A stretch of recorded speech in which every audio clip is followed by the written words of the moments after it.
अगर आप यहाँ पर हैं तो इसका मतलब ये है कि आप एक करियर ओरिएंटेड पर्सन हैं। तो बिना टाइम वेस्ट करे हम लेसन 1 स्टार्ट करते हैं। सबसे पहले हम लोग एक पेपर प्लानिंग करेंगे फॉर द मास्टर बेडरूम। जैसे कि paper planning for master bedroom. जैसे कि हम एक बेडरूम ले लेते हैं करीब एग्जाम्पल 18 बाई 12 फीट के, 12 फीट बाई 18 फीट।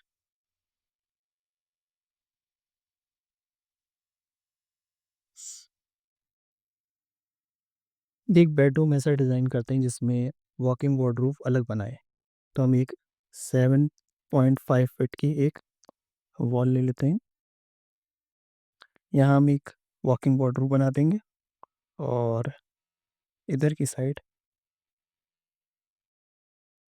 बेड रख देते हैं।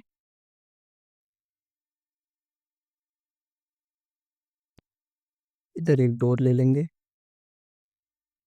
और इधर एक टीवी पैनल। इधर की साइड एक डोर ले लेते हैं फॉर बाथरूम।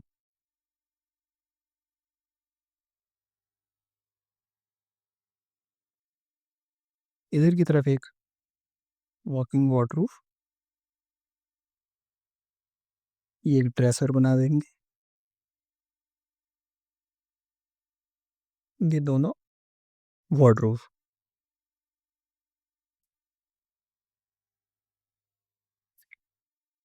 ये 6 बाई 6 का बेड, ये अराउंड 2 फीट की साइड टेबल, ये 3 फीट के डोर्स, ये आपका 8 फीट का टीवी पैनल, ये अराउंड 8 फीट। लगभग हमारा तैयार है ये। ऐसे ही एक फास्ट फॉरवर्ड हम लोग एक पेपर प्लानिंग करते हैं किसी भी क्लाइंट के लिए। कोई भी बेडरूम हो या फिर किचन हो, कोई भी एक एग्जांपल। इसको हम लाइव बनाएंगे स्केचअप में। चलिए ठीक है, तो देखते हैं कैसे बनता है। सबसे पहले हम लोग सीखेंगे कि माउस का क्या रोल है। जैसे कि ये बॉल दिख रहा है आपको, ये काम आती है ज़ूम इन, ज़ूम आउट। जैसे कि आप स्क्रीन पे देखेंगे, zoom in and zoom out. आपको माउस में भी नज़र आ रहा होगा, स्क्रीन पे भी जो माउस बना है, ज़ूम इन, ज़ूम आउट। फिर उसके बाद देखेंगे हम कि राइट, लेफ्ट की, लेफ्ट की का क्या रोल है। लेफ्ट की का जो रोल है, लेफ्ट की का रोल है जब हम प्रेस करेंगे तो हम सिलेक्ट कर सकते हैं किसी भी ऑब्जेक्ट को, किसी भी एरिया को। अब देखेंगे हम राइट की, राइट की का क्या रोल है। राइट की का रोल ये है, जब भी हम कोई चीज़ सिलेक्ट करते हैं तो राइट की क्लिक करेंगे तो उसकी पूरी डिटेल आ जाती है कि हमें उसे इरेज करना है, हमें उसे हाइड करना है, एडिट कंपोनेंट करना है, या फिर उसे एक ग्रुप बनाना है। कुछ चीज़ें आपको नोट करनी पड़ेंगी, जैसे कि यहाँ मैं एच दबाता हूँ तो वहाँ पे राइट साइड पे एच शो हो जाएगा। जैसे एम दबाऊंगा तो एम शो हो जाएगा। और जैसे कंट्रोल दबाता हूँ तो देखिए कंट्रोल शो हो रहा है। शिफ्ट दबाऊंगा, शिफ्ट अप साइड, ये अपर एरो शो होगा। यही हमारे कीज में इस्तेमाल होंगे, इसी से हम काम करें। ये जो आप देख रहे हैं ये एक स्केचअप का पूरा इंटरफेस है। इस इंटरफेस में हम सबसे पहले सारे टूल्स को रीड करेंगे या समझेंगे कि ये कैसे काम करते हैं। जैसे ये आप देख रहे हैं, ये एक एरो है। एरो का काम है सीधे एक सिलेक्ट करना। कुछ भी ऑब्जेक्ट हो, कोई भी सीन हो, उसको उसको सिलेक्ट करते हैं। या फिर हम इस तरीके से भी सिलेक्ट कर सकते हैं, इस तरीके से। और इसके बराबर में है ये इरेजर का टूल है। इरेज पे क्लिक करा और हम जो चाहे उसको इरेज कर सकते हैं। और कंट्रोल जेड दबाकर इसे हम वापस भी ला सकते हैं। इस चीज़ का आप ध्यान रखिए कि यहाँ पर जो माउस बन रहा है, जो मैं क्लिक करूँगा वो देखिए रेड हो जाएगी। और जैसे बॉल को क्लिक करेंगे तो ये देखिए रेड हो गई, नीचे करेंगे, ऊपर करेंगे। इस चीज़ का काफ़ी ध्यान रखिए, ये काफ़ी आपके काम आएगा समझने में भी। इसको आप नोट भी करिए। और जैसे मैंने आपको पहले भी बताया कि जो भी मैं क्लिक करूँगा वो राइट नीचे नज़र आएगा।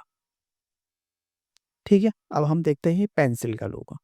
ये पेंसिल पे क्लिक करा, ये टूल जो काम आता है कुछ भी बनाने के काम आ सकता है। ऐसे आप रेक्टेंगल भी बना सकते हैं, ट्रायंगल भी बना सकते हैं, कुछ भी बना सकते हैं, जस्ट वन क्लिक पर।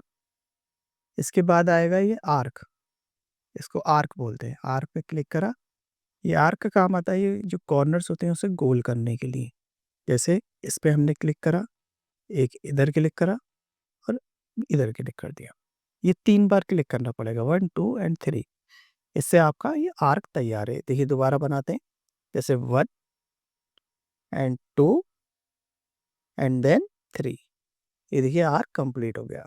अब इसको ये कॉर्नर मिटाने के लिए हमें ये इरेज़र टूल की ज़रूरत होगी। तो इरेज़र टूल पे क्लिक करा और हम ये डिलीट कर देंगे। अब ये इरेज़र टूल से डिलीट हो गया। अगर हमें ये भी करना है तो इसको इसको करने के लिए हम ई भी दबा सकते हैं। ई से भी इरेज़र टूल आ जाता है। देखिए, इसके बाद आता है रेक्टेंगुलर टूल। ये रेक्टेंगुलर टूल है, इस पे क्लिक करा, आप देखेंगे ये एक रेक्टेंगल बन गया। इसी रेक्टेंगल के बराबर में देखिए एक एरो का निशान है। इस एरो पे क्लिक करेंगे तो देखिए सर्किल का हम सर्किल भी बना सकते हैं। इसे इस पे क्लिक करा और ये सर्किल जितना बड़ा चाहें उतना बड़ा बन जाएगा। उसके बाद आता है ये आपका एक्सक्यूड, इसको पुश और पुल भी बोलते हैं। अगर हम ये सबसे ज़्यादा इम्पोर्टेंट है स्केचअप में, क्योंकि ये 2D को 3D में कन्वर्ट करता है। जैसे एग्जाम्पल के तौर पे, जैसे हमने ये रेक्टेंगुलर पे क्लिक करा और ये देखिए and down up and down, ये सर्किल पे and down up and down, इस तरीके से हम ये 3D बना सकते हैं। इसके बाद आता है ये ऑफसेट टूल। ये ऑफसेट का काम भी काफ़ी इम्पोर्टेंट है। जैसे आप घर की वॉल्स वगैरह बनाते हैं, उसके काम भी आता है। जैसे इस पे क्लिक करा सर्किल पे और ये देखिए हमारी बाउंड्री टाइप तैयार हो रही है। जैसे हमने इसको 2 इंच की बनाएंगे तो 2 लिखेंगे और जस्ट क्लिक, देखिए 2 इंच की वॉल बन गई। जैसे हम एक एग्जांपल ले लेते हैं, रेक्टेंगल उससे बनाते हैं। ये रेक्टेंगल बनाया, आपको ऑफसेट टूल की बाउंड्री भी दिखाएंगे। देखिए इसको ऑफसेट पे क्लिक करा या फिर हम एफ भी दबा सकते हैं, इससे ऑफसेट टूल आ जाता है। अब देखिए 9 इंच की बाउंड्री होती है तो हम 9 इंच की बाउंड्री बनाएंगे, 9 और इंच क्लिक करा, देखिए 9 इंच की बाउंड्री बन गई। अब इस बाउंड्री को हम 3D में करना चाहेंगे तो उसके लिए हमारे पास ये पुश और पुल का बटन है। इसे क्लिक करा और इस वाले एरिया को देखिए सिलेक्ट हुआ है, इसको क्लिक करा और ऊपर कर दिया पुश एंड ये पुल। देखिए ये 3D फॉर्म हो गया। तो ये ऐसे काम करता है। उसके बाद आएगा ये देखिए, ये है आपका मूव बटन। इस पे अगर हम क्लिक करेंगे तो हम कुछ भी ऑब्जेक्ट इधर से उधर ले जा सकते हैं। देख रहे हैं कितना इजीली लेके चले गए, इसको देखिए। तो ये मूव बटन है। इसके बाद आता है ये आपका रोटेशन। ये रोटेट कर देता है किसी भी चीज़ को। जैसे इस पे क्लिक करा, इस पे क्लिक करा, एक आगे बढ़ाया, ये देखिए ये, और ये रोटेट हो गया।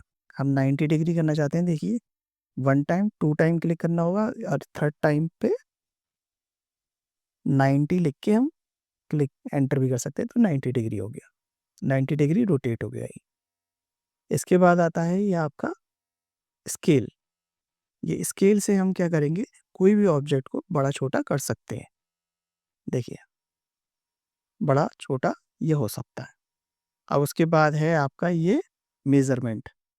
अब जैसे हमने मेज़र पे इस पे क्लिक करा, मेज़रिंग टेप पे हमने ये 9 इंच की वॉल बनाई थी। अब देखिए हम इसको 1 साइड पे क्लिक करें और 2nd साइड पे क्लिक करें तो हमें 9 इंच की वॉल मिल जाएगी। इसके बाद आता है ये आपका पेंट। अब हम चाहते हैं कि वॉल्स हमारी कलरफुल हो या जो भी एक टेक्सचर डालते हैं तो उसके लिए ये वाला टूल है। इस पे जैसे ही हम क्लिक करेंगे तो देखिए इधर की तरफ कलर्स आ गए काफ़ी सारे। इसमें मेटल्स है, पैटर्न है, रूफिंग है, स्टोन है, तो बहुत सारे कलर आ जाते हैं इसके अंदर। जैसे हम चाहते हैं कि हमारा ये रेड कलर के आसपास का कलर हो, देखिए रेड हो गया। और ये देखिए चेंज हम कर सकते हैं, पिंक भी कर सकते हैं। तो ये हमारे कुछ टूल है जो कि काफ़ी इम्पोर्टेंट है। उसके बाद एक टूल ये है, इसे ऑर्बिट बोलते हैं। तो इस पे क्लिक करेंगे तो आप देखिए एक एक्सिस पे कहीं भी घुमा सकते हैं। इसके बजाय आप जो है माउस की जो सेंटर की बॉल है उसको क्लिक करके कर सकते हैं आप, वो भी ऑर्बिट का काम करती है। इसके बाद आता है पेन। पेन पे क्लिक करके आप कहीं भी पूरे सरफेस को कहीं भी ले जा सकते हैं। ये हैंड वाला निशान जो है ये पेन का निशान है। ठीक है? अब हम सेकंड लेक्चर में देखेंगे कि कैसे जो हमने एक पेपर प्लानिंग करी थी, उसको कैसे इम्पोर्ट करें और उसमें हम उसको हम 2D बनाएँगे, फिर उसको ही हम 3D भी बनाएँगे। आपको सेकंड लेसन। Thank you.